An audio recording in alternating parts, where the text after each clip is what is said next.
Welcome back to my channel, English Grammar Teaching and Learning. In the last class, we discussed 10 questions. Today, we come to the 11th question. ഇപ്പോൾ കഴിഞ്ഞ ക്ലാസ്സിൽ നമ്മൾ 10 ചോദ്യം discuss ചെയ്തു. ഇന്ന് നമ്മൾ 11ാമത്തെ ചോദ്യമാണ് ഡിസ്കസ് ചെയ്യുന്നത്. ഓക്കെ, 11ാമത്തെ question, this is dash book I mentioned dash year ago. This is dash book I mentioned dash year ago. അപ്പോൾ അതാണ് സെൻറ്റൻസ്. നമ്മൾ ആർട്ടിക്കിളാണ് പ്രയോഗിക്കേണ്ടത്. ഡെഫിനിറ്റ് ആർട്ടിക്കിൾ തന്നിട്ടുണ്ട്, ഇൻഡെഫിനിറ്റ് ആർട്ടിക്കിൾസും തന്നിട്ടുണ്ട്. അപ്പോൾ ഇത് ഫില്ല് ചെയ്യുന്നതിന് മുമ്പേ നമുക്കതിൻ്റെ നിയമങ്ങൾ, ഡെഫിനിറ്റ് ആർട്ടിക്കിൾ ആദ്യം നമ്മൾ ഡിസ്കസ് ചെയ്യുന്നു. ഡെഫിനിറ്റ് ആർട്ടിക്കിൾ എന്ന് പറഞ്ഞാൽ എന്താണ്? അപ്പോൾ ഐഡൻറ്റിഫൈഡ് നൗണിനെ സൂചിപ്പിക്കാൻ വേണ്ടിയാണ് നമ്മൾ ഡെഫിനിറ്റ് ആർട്ടിക്കിൾ ദി ഉപയോഗിക്കുന്നത്. Definite article the, there are 3 articles in English: definite article and indefinite articles. A and an are indefinite articles, the definite article. അപ്പോൾ ഇത്രയാണ് അതിൻ്റെ ആമുഖമായി നമ്മൾ അറിഞ്ഞിരിക്കേണ്ടത്. There are 3 articles in English: definite article and indefinite articles. The definite article and an are indefinite articles. The is used the following context. The ഉപയോഗിക്കുന്നത് എവിടെയൊക്കെയാണെന്നാണ് നമ്മൾ പഠിക്കാൻ പോകുന്നത്. ഓക്കെ, അതിനുശേഷം നമുക്ക് ഈ ക്വസ്റ്റ്യൻ ആൻസർ ചെയ്യാം. അപ്പോൾ ഒന്നാമത്, the definite article the is used. First one, unique or universal truth. യുണിക്കായിട്ടുള്ളവയോട് മുന്നിൽ അല്ലെങ്കിൽ യൂണിവേഴ്സൽ ട്രൂത്തിന് മുന്നിലാണ് ദി ഡെഫിനിറ്റ് ആർട്ടിക്കിൾ ദി ഉപയോഗിക്കുന്നത്. ഉദാഹരണത്തിന്, the sun, the moon, the sky, the earth. All definite article the is used before universal truth or unique. The sun, the moon, the sky, the earth. That's all. അത്രയാണ് അതിനെക്കുറിച്ച് നമുക്ക് പഠിക്കാനുള്ളത്. First rule, power. Then second one, previously mentioned. മുൻപ് സൂചിപ്പിച്ചിട്ടുള്ള വസ്തുതകൾക്ക് മുന്നിൽ. ഉദാഹരണത്തിന്, I saw a cat. The cat was black. I saw a cat. The cat was black. ഞാനൊരു പൂച്ചയെ കണ്ടു, ആ പൂച്ച. അപ്പോൾ ആ കുട്ടി, ഇദ്ദേഹം, ദി മാൻ, ദാറ്റ് ബോയ് എന്ന് പറയുന്ന പോലെ ദി ബോയ്. അപ്പോൾ അവിടെ സ്പെസിഫൈ ചെയ്യുന്നു, അല്ലെങ്കിൽ ഐഡൻറ്റിഫൈഡ് ആണ്. അങ്ങനെ ഐഡൻറ്റിഫൈഡ് ആയിട്ടുള്ളതിന് മുന്നിൽ അല്ലെങ്കിൽ പ്രീവിയസ് ആയിട്ട് നമ്മൾ സൂചിപ്പിച്ചിട്ടുണ്ടെങ്കിൽ അതിനെ നമുക്ക് ഏത് രീതിയിൽ പറയാം? ദി ചേർത്തിട്ട് ഉപയോഗിക്കാം, ഡെഫിനറ്റ് ആർട്ടിക്കിൾ ദി ഉപയോഗിക്കാം. നമ്മളുടെ ക്വസ്റ്റ്യനിലേക്ക് ഒന്ന് പോയാലോ. This is dash book I mentioned dash year. അപ്പോൾ this is the book, answer ഏതാണ്? ദി ആണ്. ഡെഫിനറ്റ് ആർട്ടിക്കിൾ ഇവിടെ ഉപയോഗിച്ചു. റൂൾ ഏതാണ്? Previously mentioned. ആ റൂളാണ് ഇവിടെ ആപ്ലിക്കബിൾ. നേരത്തെ സൂചിപ്പിക്കുന്നത് 1 വർഷം മുമ്പെന്നാണ് പറഞ്ഞിരിക്കുന്നത്. This is the book I mentioned dash year ago. 1 വർഷം മുമ്പ് ഞാൻ സൂചിപ്പിച്ച ആ ബുക്ക്. ആ അപ്പോൾ അവിടെ ദി യുടെ പ്രയോഗമാണ് നമ്മൾ ശ്രദ്ധിക്കേണ്ടത്. അപ്പം പ്രീവിയസ്ലി, അതിന് എക്സാമ്പിൾ ഞാൻ എഴുതിയിരിക്കുന്നത് എന്താണ്? ചോദ്യത്തിലെ എക്സാമ്പിൾ എന്താണ്? This is the book I mentioned a year ago. എയിലേക്ക് നമുക്ക് വരാം. ഇപ്പോൾ ഡി കൊണ്ട് നമ്മൾ ഇവിടെ കംപ്ലീറ്റ് ആക്കി. ഇവിടെ വരുന്നത് എ ഇയർ എഗോ എന്നാണ്. എ ആണ് ഇവിടുത്തെ ആൻസർ. തൽക്കാലം ആൻസർ നമ്മൾ പഠിച്ചു, എ ഇയർ എന്ന്. ഇനി ഡെഫിനറ്റ് ആർട്ടിക്കിൾ, ഇൻഡെഫിനറ്റ് ആർട്ടിക്കിൾ എയും ആനും പഠിക്കുമ്പോൾ കുറെ കൂടി ക്ലിയർ ആവും.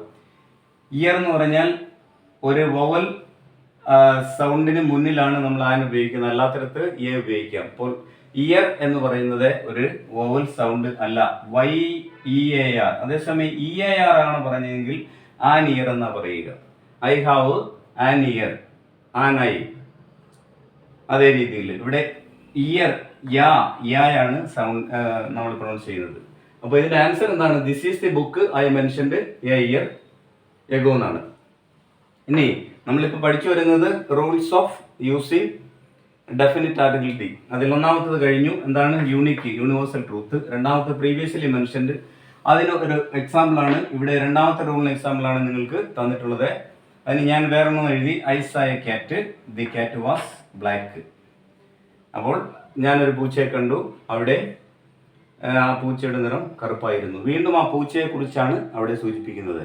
I went to a hospital. പിന്നെ നമ്മൾ പറയുന്നു I went to the hospital where my father was admitted. അപ്പോൾ അവിടെ അതിനൊരു സ്പെസിഫൈഡ് ആണ്, ഐഡന്റിഫൈഡ് ആണ് എങ്കിൽ മാത്രം നമ്മൾ ഡെഫിനിറ്റ് ആയിരിക്കണം, എങ്കിൽ മാത്രമേ നമുക്ക് ഡെഫിനിറ്റ് ആർട്ടിക്കിൾ ഡി ഉപയോഗിക്കാൻ പറ്റൂ. ഇനി മൂന്നാമത്തത്, when the noun is a phrase. തന്നിരിക്കുന്ന നൗൺ ഒരു ഫ്രേസോ ഓർ ക്ലോസ് ആണെങ്കിൽ നമ്മൾ ദി ഉപയോഗിക്കാം. ഉദാഹരണത്തിന് അപ്പം when the noun is a phrase or class, ഒന്നിലൊരു ഫ്രേസ് അല്ലെങ്കിൽ ഒരു ക്ലാസ് ആയാൽ നമുക്ക് അങ്ങനെ ഉപയോഗിക്കാം. ദി ബുക്ക് ദാറ്റ് ഐ, ഉദാഹരണത്തിന് the book that I borrowed yesterday. The book that I borrowed yesterday had many interesting stories. ആ സെൻസ് ആണെന്നിരിക്കട്ടെ. The book that I borrowed yesterday, ഇന്നലെ ഞാൻ കടം വാങ്ങിച്ച ആ ബുക്ക്, അതിലുണ്ടായിരുന്നു മെനി ഇൻട്രസ്റ്റിംഗ് സ്റ്റോറീസ്, അതിൽ ധാരാളം കഥകൾ ഉണ്ടായിരുന്നു, രസകരമായ കഥകൾ ഉണ്ടായിരുന്നു. അപ്പോൾ അവിടെ ഏതാണ് when the noun is a phrase or close. Noun ഒരു ഫ്രേസ് ആയിട്ടോ ക്ലാസ് ആയിട്ടോ വന്നാൽ നമുക്ക് ദി ഉപയോഗിക്കുക. ഇതുപോലെ ദി ബുക്ക് സ്റ്റാർട്ട് ചെയ്തിരിക്കുന്നത്, the book that I borrowed yesterday had many interesting stories. Okay. നാലാമത്തത് വിത്ത് സൂപ്പർലേറ്റീവ് ഡിഗ്രീസ്. നാലാമത് ദി ഉപയോഗിക്കുന്ന എവിടെയാണ്? സൂപ്പർലേറ്റീവ് ഡിഗ്രീസിന് മുന്നിൽ ഉപയോഗിക്കണം. We have 3 degrees, first degree, second degree, third degree or positive degree, comparative degree and superlative degree. അതിന് ഉദാഹരണമാണ് നമ്മൾ rich, richer, richest, poor, poorer, poorest, tall, taller, tallest. ESTയിൽ അവസാനിക്കുന്ന അഡ്ജക്റ്റീവുകളാണ് യഥാർത്ഥത്തിൽ സൂപ്പർലേറ്റീവ് ഡിഗ്രീസ്. ഇനി എല്ലാം ഉണ്ടോയെന്ന് ചോദിച്ചാൽ ചില സന്ദർഭങ്ങളിൽ ഈ 3 എണ്ണവും 3 തരത്തിലുള്ളതായിരിക്കും അഡ്ജക്റ്റീവ്. ഉദാഹരണത്തിന് ഗുഡ്, ബെറ്റർ, ബെസ്റ്റ്. അപ്പോൾ അവിടെ EST BEST ബെസ്റ്റ് ആണ് അവിടെ പറയുക. അതുപോലെ handsome, more handsome, most handsome, അവിടെ മോസ്റ്റ് ഉപയോഗിക്കുന്നു. Superlative degree most. ഇതേ രീതിയിൽ നമുക്ക് ദി ഉപയോഗിക്കുന്നത്. അപ്പോൾ the tallest, the richest, the poorest, ഇതേ രീതിയിൽ സൂപ്പർലേറ്റീവ് ഡിഗ്രിക്ക് മുന്നിൽ. അപ്പോൾ ദി മോസ്റ്റ് ഇമ്പോർട്ടൻ്റ് പ്രോബ്ലം, അവിടെ the most important problem, the most important. Most എന്ന് പറഞ്ഞാൽ എന്താണ്? Much more most, the most important, the most important problem. അപ്പോൾ ദി മോസ്റ്റ് സൂപ്പർലേറ്റീവ് ഡിഗ്രിക്ക് മുമ്പിൽ ഉപയോഗിച്ചിരിക്കുന്നു. The richest person, the richest. Sentence ഞാൻ complete ആയിട്ട് എഴുതുന്നില്ലെന്നേ ഉള്ളൂ. The richest, the poorest, the tallest, ഇങ്ങനെ പറയാം. ഇനി ESTയിൽ വരുന്ന മറ്റൊന്ന് മച്ച് മോർ മോസ്റ്റ്. അതിൽ മോസ്റ്റ് എന്ന് പറയുന്നത് സൂപ്പർലേറ്റീവ് ഡിഗ്രി, അതിനു മുമ്പിലും നമ്മൾ ദി ഉപയോഗിച്ചു. ഇത് കൂടാതെ മറ്റൊരു പ്രയോഗമുണ്ട്. എന്താണെന്ന് ചോദിച്ചാൽ ദി പ്ലസ് കമ്പാരിറ്റീവ് സ്റ്റേറ്റ്മെന്റ്, അങ്ങനെ ഒരു പ്രയോഗമുണ്ട്. ഉദാഹരണത്തിന് ദിസ്, ഇവിടെ ഞാൻ പറഞ്ഞത് ദി പ്ലസ് കമ്പാരിറ്റീവ് സ്റ്റേറ്റ്മെന്റ്, വീണ്ടും ദി പ്ലസ് കമ്പാരിറ്റീവ് സ്റ്റേറ്റ്മെന്റ്. ഒരു ഉദാഹരണം പറഞ്ഞാൽ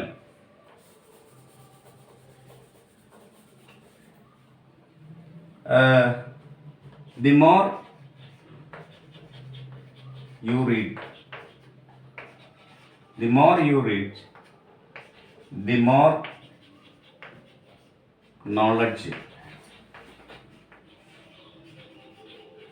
you will get. ഞാൻ ആ സൂപ്പർലേറ്റീവ് ഡിഗ്രി വന്നുകൊണ്ട് അതിൻ്റെ ഒരു കമ്പാരിസൺ പറഞ്ഞതേ ഉള്ളൂ.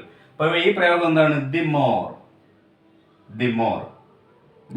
മോർ എന്നാണ് ഇതിൻ്റെ പേര്. അപ്പോൾ ദി മോർ യു റീഡ്, ഏറെ കൂടുതൽ വായിച്ചാൽ the more knowledge you will get, നിങ്ങൾക്ക് കൂടുതൽ അറിവ് കിട്ടും. ആ പ്രയോഗം എന്താണ്? The more comparative, the plus comparative statement വീണ്ടും ദി പ്ലസ് കമ്പാരിറ്റീവ് സ്റ്റേറ്റ്മെന്റ്. ഇതാണ് അതിന്റെ equation. The plus comparative statement comma the plus comparative statement. The more you read, the more knowledge you will get. The sooner you go, the faster you go, the sooner you will get there. അപ്പം പെട്ടെന്ന് പോയാൽ പെട്ടെന്ന് അവിടെ എത്തും. അവിടെ the faster, the sooner. ഇങ്ങനെ the ഇവിടെയും applicable ആണെന്ന് ഞാൻ പറഞ്ഞത്. അപ്പോൾ ഇവിടെ the plus comparative statement comma the plus comparative statement അവിടെയും നമ്മൾ ദി അപ്ലൈ ചെയ്യുന്നു. ഇനി വിത്ത് സൂപ്പർലേറ്റീവ് ഡിഗ്രീസ് അത് കഴിഞ്ഞു, ആ റൂളും കഴിഞ്ഞു. Next one with ordinal numbers. Ordinal numbers ഏതൊക്കെയാണ്? Ordinal numbers the first, the second, the third, the fourth അങ്ങനെ പറയുന്നതാണ്. അപ്പോൾ അവിടെ ഫസ്റ്റിന് മുമ്പിൽ ദി ഉപയോഗിക്കുന്നു. The first, the second, the third and so on. ഇതേ രീതിയിൽ ഓർഡിനൽ നമ്പറിന് മുന്നിൽ the ordinal numbers, before ordinal numbers, the first, the second, the third, the fourth and so on. അത് കഴിഞ്ഞു. ഇനി വിത്ത് സർട്ടൻ ജോഗ്രാഫിക്കൽ ഫീച്ചേഴ്സ്, ചില geographical features. ഉദാഹരണത്തിന് the Atlantic Ocean, the Pacific Ocean, the Nile, the river, the Nile river, the Nile, the Amazon. അപ്പോൾ geographical features ആണ് അവിടെ സൂചിപ്പിക്കുന്നത്. ഏതൊക്കെയാണ്? The mount Everest, the Pacific Ocean, the Indian Ocean. ഇങ്ങനെ വരുന്ന സന്ദർഭങ്ങളിൽ ജോഗ്രാഫിക്കൽ ഫീച്ചേഴ്സ് ഉള്ള മൗണ്ട് ഹിമാലയ ഇങ്ങനെ പറയുമ്പോൾ നമ്മൾ ദി ഉപയോഗിക്കുന്നു. ഓക്കെ, ദെൻ വിത്ത് സർട്ടൻ ജോഗ്രാഫിക്കൽ ഫീച്ചേഴ്സ്. ദെൻ വിത്ത് സർട്ടൻ പ്രോപ്പർ നൗൺസ്, ചില പ്രോപ്പർ നൗൺസ്. പ്രോപ്പർ നൗൺസ് എന്താണ്? പ്യൂർലി നെയിംസ് ആയിരിക്കും. കോമൺ നൗൺ അല്ല, പ്രോപ്പർ നൗൺ. എല്ലാ നെയിംസും എന്താണ്? പ്രോപ്പർ നൗൺസ് ആണ്. രാമൻ, സീത ഇങ്ങനെ വരുന്നതൊക്കെ. അപ്പോൾ അതിന് മുന്നിൽ ഉദാഹരണത്തിന് the USSR, the USSR, United States, United Soviet Socialist Republic, the USSR, the UK, the United Kingdoms, then the UNO, United Nations Organisations. ഇങ്ങനെ വരുന്നതാണ് പ്രോപ്പർ നൗൺസിന് മുന്നിൽ ദി അപ്ലൈ ചെയ്യുന്നു. The USSR, the UK, the United Nations Organisation. അതുപോലെ the Netherlands, the Philippines, the Netherlands, the Netherlands.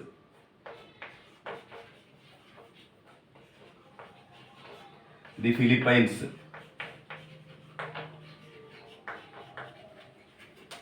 അങ്ങനെ നമുക്ക് അത് വിത്ത് certain proper noun എന്ന് പറഞ്ഞാൽ നെതർലാൻഡ്സ്. അതുപോലെ നെതർലാൻഡ്സ് ആണ്. ദി നെതർലാൻഡ് എന്ന് പറഞ്ഞാൽ തെറ്റാണ്. അതുപോലെ ദി ഫിലിപ്പൈൻ എന്ന് പറഞ്ഞാലും തെറ്റാണ്. അപ്പോൾ നമുക്ക് ദി ഉപയോഗിക്കാൻ പറ്റില്ല. The Netherlands, the Philippines. Okay, the United Nations organisations, UNO, the USSR, the union അല്ലെങ്കിൽ യുണൈറ്റഡ് കിങ്ഡംസ്. ഇങ്ങനെ വരുമ്പോഴൊക്കെ എന്ത് ദി ചേർത്തിട്ടാണ് അപ്ലൈ ചെയ്യുന്നത്. Next one newspapers. We are using the before the important newspapers. പ്രധാനപ്പെട്ട ന്യൂസ് പേപ്പേഴ്സിന്റെ മുന്നിൽ ദി ഉപയോഗിക്കുന്നു. ഉദാഹരണത്തിന് the Times of India, the Times of India, the Indian Express, the Indian Express, the Hindu. ഇങ്ങനെ വരുന്ന പ്രധാനപ്പെട്ട ന്യൂസ് പേപ്പേഴ്സിന്റെ മുമ്പിലൊക്കെ നമ്മൾ എന്ത് ഉപയോഗിക്കുന്നു? ദി ഉപയോഗിക്കുന്നു. Then holy books. ഹോളി ബുക്സിന് മുന്നിൽ നമ്മൾ എന്ത് ഉപയോഗിക്കുന്നു? ദി ഉപയോഗിക്കുന്നു. ഉദാഹരണത്തിന് the Quran, the Quran, the Bible, the Mahabharata. അപ്പോൾ the Quran, the Bible, the Mahabharata, the Bhagavata ഇതെല്ലാം ഹോളി ബുക്സ് ആണ്. അതിന്റെ മുന്നിൽ ഉപയോഗിക്കുന്നു. പ്രധാനപ്പെട്ട എപ്പിക്സിന് മുന്നിൽ ദി ഉപയോഗിക്കുന്നു. എപ്പിക്സ്, ഹോളി ബുക്സിൽ എപ്പിക്സ് വന്നോ? രാമായണ, അതുപോലെ ദി ഇലിയഡ്സ്, പിന്നെ ദി ഒഡീസി,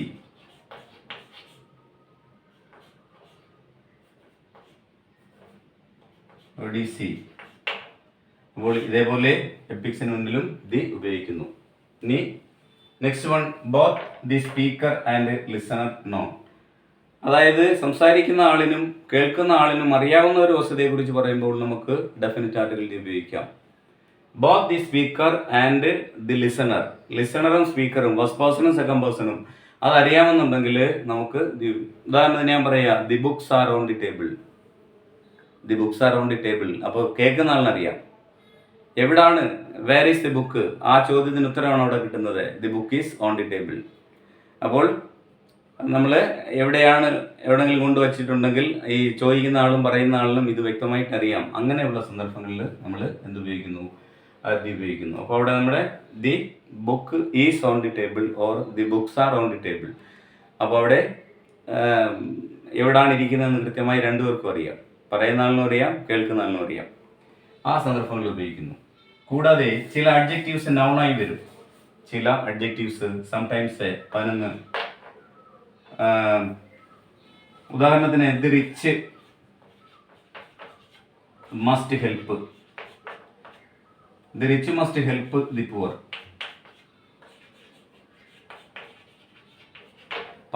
പണക്കാർ ആരെ സഹായിക്കണം? തീർച്ചയായിട്ടും പാവപ്പെട്ടവരെ സഹായിക്കണം. അപ്പോൾ the rich must help the poor. അവിടെ ദി റിച്ച് ദി പുവർ, കാരണം നൗണായിട്ടാണ് വന്നിരിക്കുന്നത്. പുവർ റിച്ച് അഡ്ജക്റ്റീവ് ആണെങ്കിലും ദി റിച്ച് എന്ന് പറഞ്ഞാൽ ആ ഒരു വിഭാഗത്തെയാണ്, ദാറ്റ് ഗ്രൂപ്പ് ഓഫ് പേഴ്സൺസിനെയാണ് ദി റിച്ച്. അതുപോലെ the poor, group of persons, they are poor, very poor. അങ്ങനെ പാവപ്പെട്ടവരെ അങ്ങനെ. The rich must help the poor. അപ്പോൾ പാവപ്പെട്ടവർ തീർച്ചയായിട്ടും പണക്കാരെ സഹായിക്കണം എന്നാണ് ഈ പറഞ്ഞതിൻ്റെ അർത്ഥം.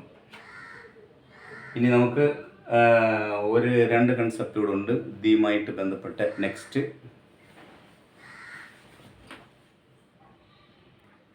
so I hope that you understood today's class.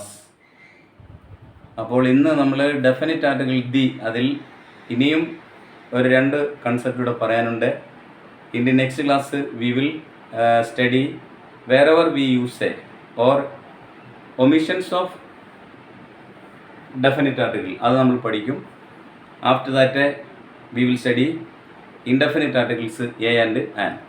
Then in the next class, after that class, I will give 25 exercises. You have to do that. അപ്പോൾ ഞാൻ അതിനുശേഷം ഒരു 25 എക്സാമ്പിൾ നിങ്ങൾക്ക് തരും. അത് ചെയ്ത് കഴിയുമ്പോഴേക്കും, അതിൻ്റെ ആൻസർ ചെയ്ത് കഴിയുമ്പോഴേക്കും ആർട്ടിക്കിളുമായി ബന്ധപ്പെട്ട എല്ലാ സംശയങ്ങൾക്കും പരിഹാരമാകും എന്നാണ് ഞാൻ വിശ്വസിക്കുന്നത്. Okay, thank you so much. Please share, subscribe and support me. Thank you so much.